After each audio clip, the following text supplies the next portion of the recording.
Hey guys, welcome back to Shivam classes. अब हम जो बात कर रहे हैं वो बात करते हैं कि परासरण क्या होता है। परासरण क्या होता है। सबसे पहले तो एक चीज़ समझो।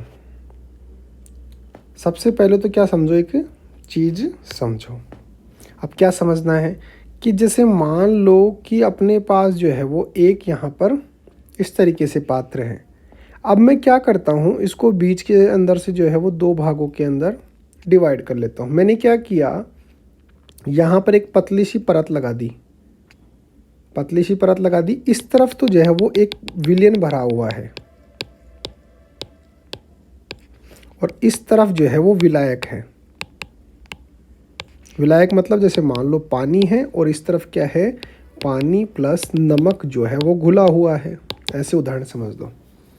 यहाँ पे बीच के अंदर जो मैंने है एक छलनी लगा दी, ऐसे समझ लो। छलनी जैसे हम चाय जो छानते हैं ना, वो वाली छलनी मान लो, या फिर जैसे पतला कपड़ा होता है वो वाला लगा दिया। अब अगर विलायक जो है उसके कण तो इसमें से पार होकर और इस तरफ चले जाए, यानी कि विलायक में से विलयन की तरफ चले जाए, लेकिन इसके अंदर जो छिद्र हैं वो इतने बारीक हैं कि इसके अंदर से जो विलयन है या विलेय जो है, इसके कण इस तरफ नहीं जा सकते हैं। विलयन के कण जो हैं वो तो इस तरफ नहीं जा सकते हैं, लेकिन विलायक जो है, पानी जो है, उसके कण जो है वो इस तरफ जा सकते हैं। तो इस तरह का जो होता है, क्या जो आवागमन हो रहा है यहाँ पर, इसी को बोला जाता है परासरण। ये तो मैंने आपको जो है सामान्य भाषा के अंदर समझा दिया। क्या समझे? इसके अंदर जो है वो विलायक के कण तो इस यहाँ पे जो ये लगा रखा है हमने, कपड़ा मान लो, छलनी मान लो, इसमें से पार होकर और विलयन में चले जाते हैं, लेकिन विलयन के कण जो है वो इस तरफ नहीं आ सकते हैं। अब यहाँ पर सांद्रता क्या है? सांद्रता ज़्यादा है, और पानी के अंदर जो है वो सांद्रता क्या है? कम है। इसका मतलब मैं ये कह सकता हूँ कि इसके अंदर जो है वो कम सांद्रता से अधिक सांद्रता की ओर जो है वो क्या हो रहा है? गति हो रही है कणों की। यानी कि कम सांद्रता से अधिक सांद्रता की ओर क्या हो रही है? गति हो रही है। देखो, अगर हम सामान्य स्थिति के अंदर देखें तो अधिक से कम की ओर गति होती है, लेकिन परासरण के अंदर क्या हो रहा है?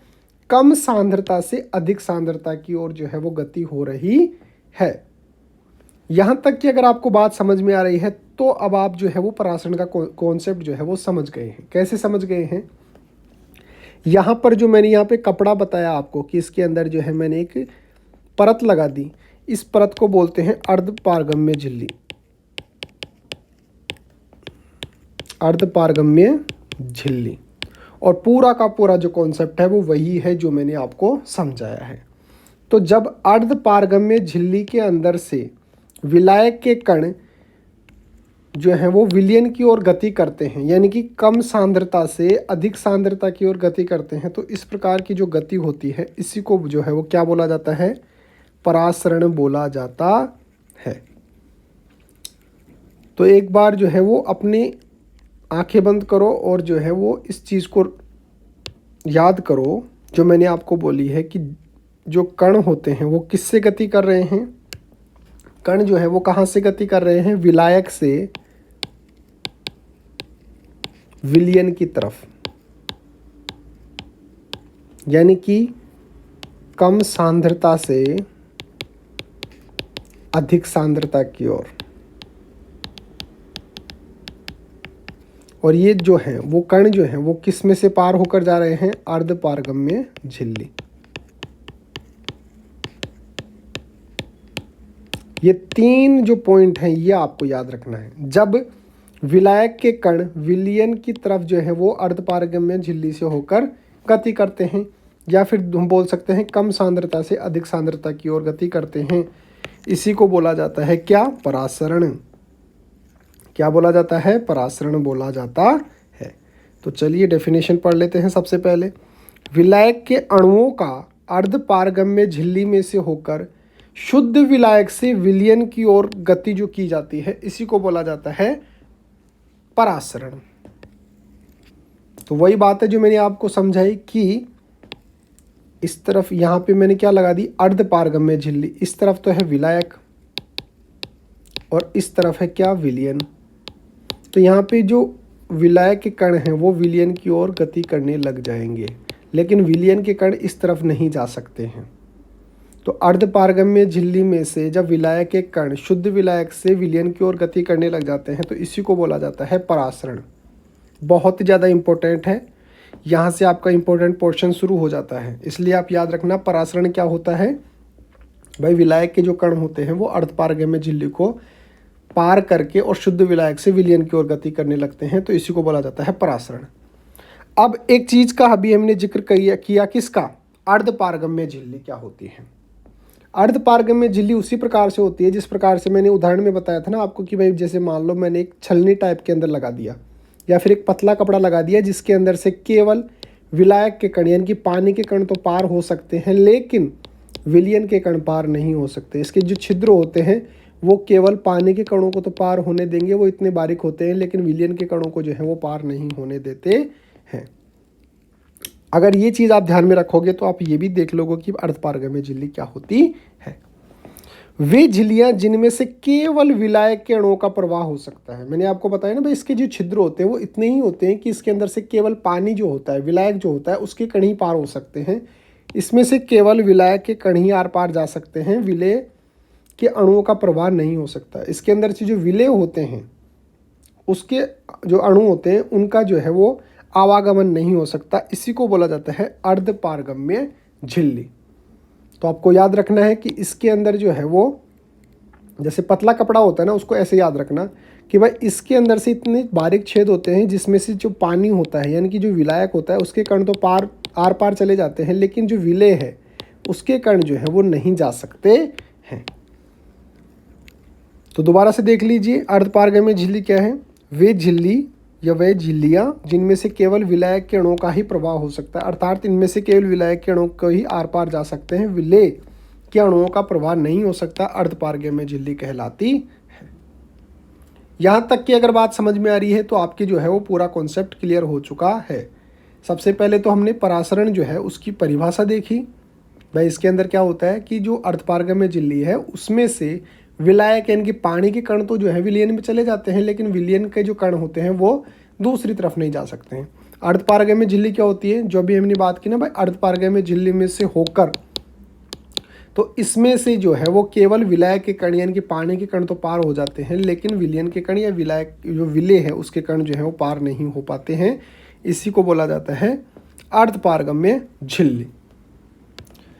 अब बात आती है परासरण दाब किसे कहते हैं। परासरण दाब किसे कहते हैं, अब मैंने अभी आपको समझाया कि भाई ये है कोई बर्तन है बड़ा, इसके अंदर बीच के अंदर मैंने लगा दिया अर्ध पारगम्य झिल्ली।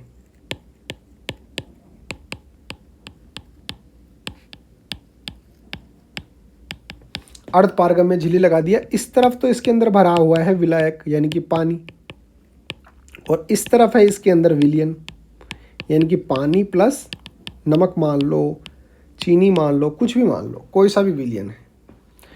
अब क्या हो रहा है, विलायक के जो कण है वो धीरे धीरे धीरे इस तरफ जा रहे हैं, यानी कि पानी के कण जो है वो विलायक शुद्ध विलायक से और विलयन की तरफ जो है वो गति कर रहे हैं। हम क्या चाहते हैं कि ये जो अर्ध पारगम्य झिल्ली है इसमें से ये जो गति हो रही है अणुओं की, विलायकों की, ये नहीं होनी चाहिए। इसको रोकने के लिए हम क्या करते हैं, एक दाब लगाते हैं इस तरफ से, यानी कि विलयन पर हमें क्या लगा रहे हैं, एक दाब लगाते हैं। तो जितना दाब हम लगा रहे हैं इस गति को रोकने के लिए, उस दाब को ही बोला जाता है परासरण दाब। उस दाब को ही क्या बोला जाता है, परासरण दाब बोला जाता है। तो आप क्या याद रखेंगे कि अर्ध पारगम्य झिल्ली के अंदर से जब विलायक के जो कण होते हैं वो विलयन की तरफ गति करते हैं, तो उसे रोकने के लिए जो अर्ध पारगम्य झिल्ली पर दाब लगाया जाता है उसी को बोला जाता है परासरण दाब। परिभाषा देखिए, अर्ध पारगम्य झिल्ली द्वारा विलायक से पृथक किए गए विलयन में विलायक के प्रवेश को रोकने के लिए विलयन पर लगाए गए आवश्यक बाह्य बल को परासरण दाब कहते हैं। हम चाहते हैं कि भाई विलायक के जो कण आ रहे हैं विलयन की तरफ वो ना आए, और नहीं आए इसके लिए उस पर जो है हम बाहर से एक दाब लगाते हैं, उसी को बोला जाता है परासरण दाब। और इसको जो है वो पाई से प्रदर्शित किया जाता है। इसको जो है वो किससे प्रदर्शित किया जाता है? पाई से प्रदर्शित किया जाता है। और परासरण दाब जो है वो एक अणुसंख्यक गुण है। विलयन का क्या है? एक अणुसंख्यक गुण होता है। और परासरण दाब जो है वो दिए गए ताप पर मोलरता के अनुक्रमानुपाती होता है। मोलरता के अनुक्रमानुपाती होता है, यानी कि पाई।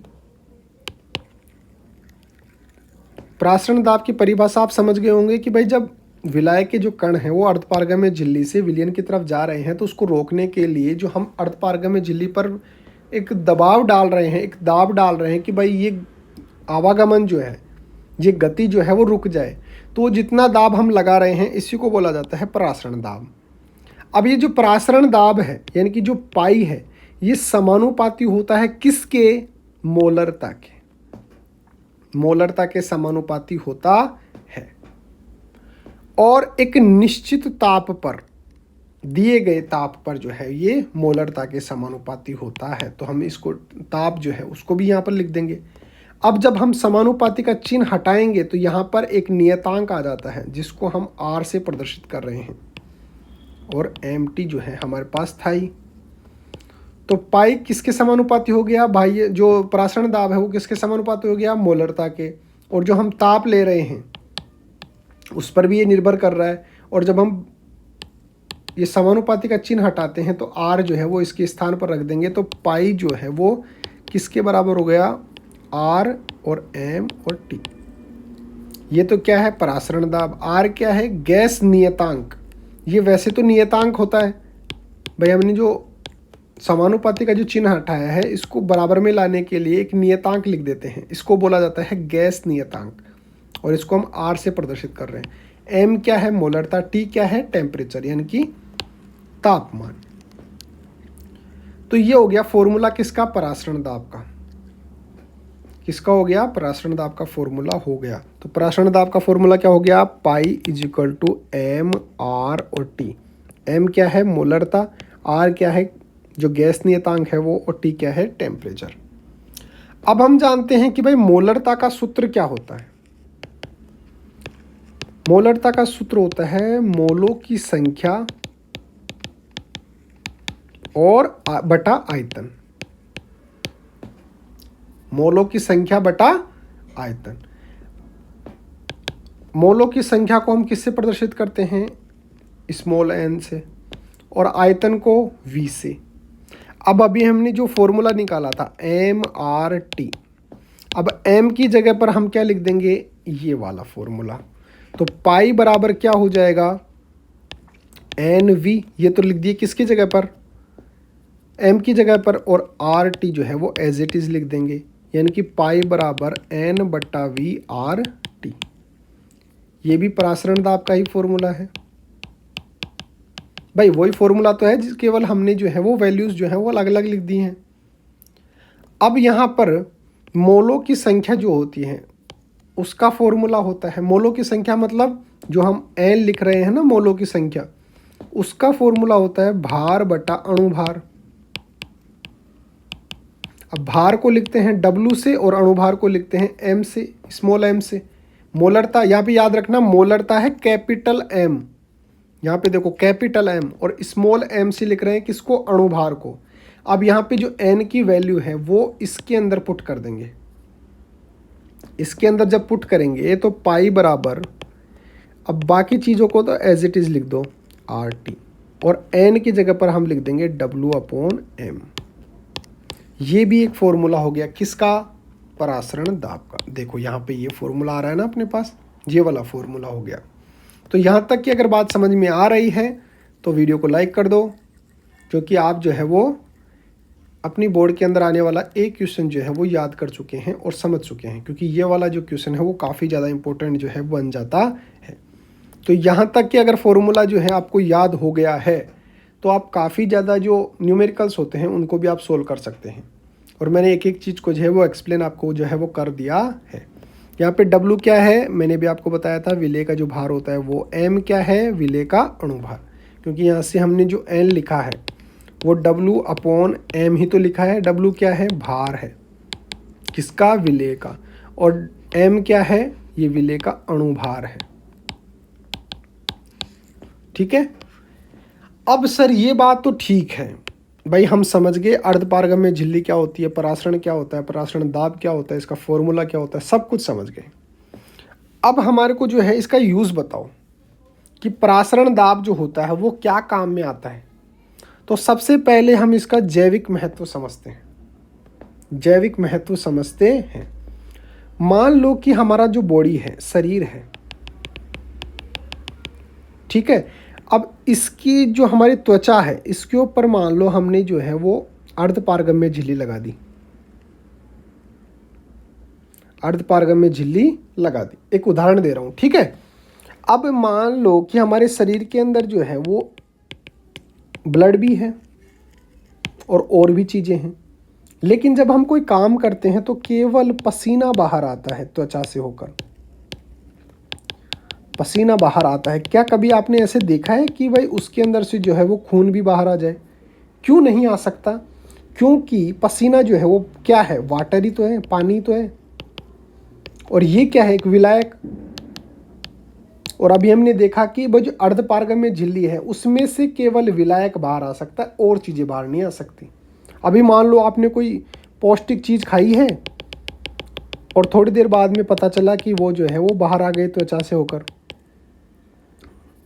अब अगर ऐसा हो गया तो आप कुछ भी खा लो, आपकी बॉडी के अंदर तो कुछ रहेगा ही नहीं, पूरा का पूरा बाहर आ जाएगा। तो इसका मतलब जो अर्धपारगम्य झिल्ली है ये काम की है, क्योंकि ये केवल जो है वो वाटर को ही बाहर आने दे सकती है, विलायक को ही बाहर आने दे सकती है, विलेय को या फिर विलयन को जो है वो बाहर आने नहीं दे सकती है। तो थोड़ा सा ये दिमाग के अंदर रखोगे तो आप इसका जैविक महत्व समझ जाओगे। जो मैंने आपको बताया ना भाई, जब हम कोई काम करते हैं तो ऐसा नहीं है कि भाई कोई न्यूट्रिशन जो होते हैं हमने बॉडी के अंदर लिए, कुछ खाना खाया, उससे जो न्यूट्रिशन मिले वो बाहर आ जाएंगे, ऐसा नहीं है। केवल पसीना बाहर आएगा। पसीना क्या होता है, वो एक प्रकार का विलायक होता है, पानी तो होता है। तो देखिए इसका जैविक महत्व, पौधे एवं जीव जंतुओं का शरीर अनेकों संख्यक कोशिकाओं से मिलकर बना होता है। सभी कोशिकाओं में एक द्रव्य भरा रहता है। भाई सभी प्रकार की जो हमारी कोशिका है उसके अंदर द्रव्य भरा रहता है। मान लो ये हमारी कोई कोशिका है, इसके अंदर जो है वाटर भी है, कोई न्यूट्रिशन भी है, कोई ब्लड भी है, कुछ सब कुछ है इसके अंदर। अब इसके अंदर अगर अर्धपारगम्य झिल्ली है तो इसमें से केवल पानी बाहर आ सकता है, इसके अंदर जो न्यूट्रिशन वगैरह है वो बाहर नहीं आ सकते हैं। और इसी को क्या बोला जाता है, जो कोशिकाएं होती हैं उसके अंदर जो द्रव भरा होता है इसको बोला जाता है कोशिका द्रव। इन कोशिकाओं की दीवारों पर एक अर्धपारगम्य झिल्ली जो है वो काम करती है। ये जो कोशिका है इसकी जो दीवारें होती हैं चारों तरफ की, ये एक प्रकार से अर्धपारगम्य झिल्ली की तरह काम करती हैं। यह झिल्लियाँ अपने में से केवल जल का प्रवाह जो है वो होने देती हैं। उनमें अगर जैसे मान लो प्रोटीन है, एंजाइम है, उसको जो है वो बाहर नहीं आने देती हैं, क्योंकि वो तो हमारे शरीर के लिए ज़्यादा ज़रूरी है।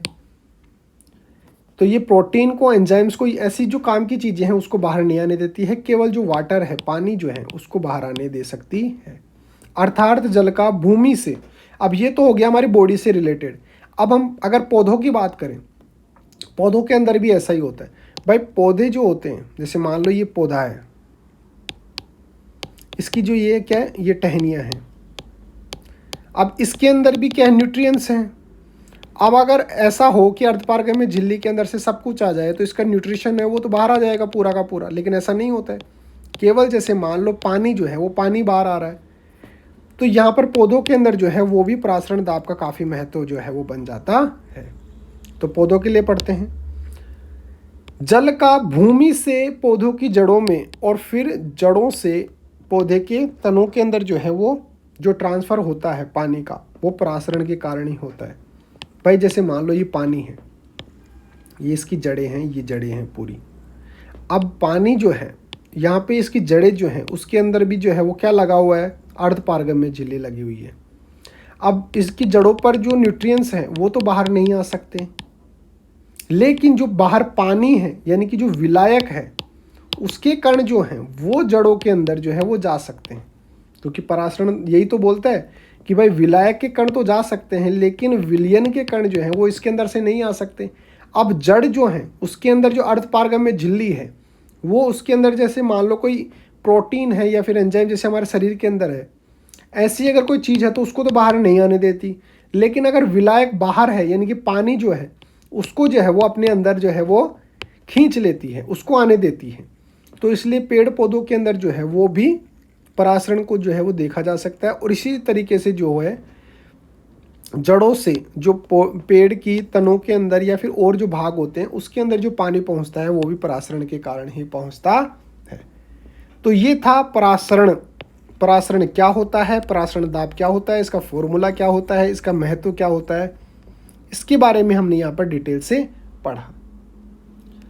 आगे हम जो डिटेल में डिस्कस करेंगे वो करेंगे परासरण दाब से संबंधित जो नियम होते हैं वो कौन कौन से होते हैं, तो वो डिस्कस करेंगे हम नेक्स्ट क्लास के अंदर। तो अगर वीडियो अच्छा लगा है तो वीडियो को लाइक कर देना और चैनल को सब्सक्राइब कर देना। एक आपके लिए स्पेशल अनाउंसमेंट है कि अगर आपको अपनी क्लास का कंप्लीट स्टडी मटेरियल चाहिए, जैसे notes, videos, model paper, NCERT solutions, MCQ test, ये सब कुछ चाहिए, तो प्ले स्टोर पे जाओ और हमारी जो ऐप है शिव ओम क्लासेस नाम से, इस ऐप को जो है वो आप इंस्टॉल कर लो अपने मोबाइल के अंदर। इसके अंदर आपको सब कुछ फ्री के अंदर मिल जाएगा। और साथ के साथ ये मेरा व्हाट्सअप नंबर है, मेरे को आप व्हाट्सअप पे मैसेज करके कोई डाउट आता है तो डाउट पूछ सकते हो, या फिर अगर आपको अपने नोट्स वगैरह व्हाट्सअप पे चाहिए हों तो आप मेरे को व्हाट्सअप पे मैसेज करके अपने नोट्स भी ले सकते हो, बिल्कुल फ्री ऑफ कॉस्ट। तो मिलते हैं अगले टॉपिक के साथ, तब तक बने रहिए शिव ओम क्लासेस के ऑनलाइन प्लेटफॉर्म के साथ।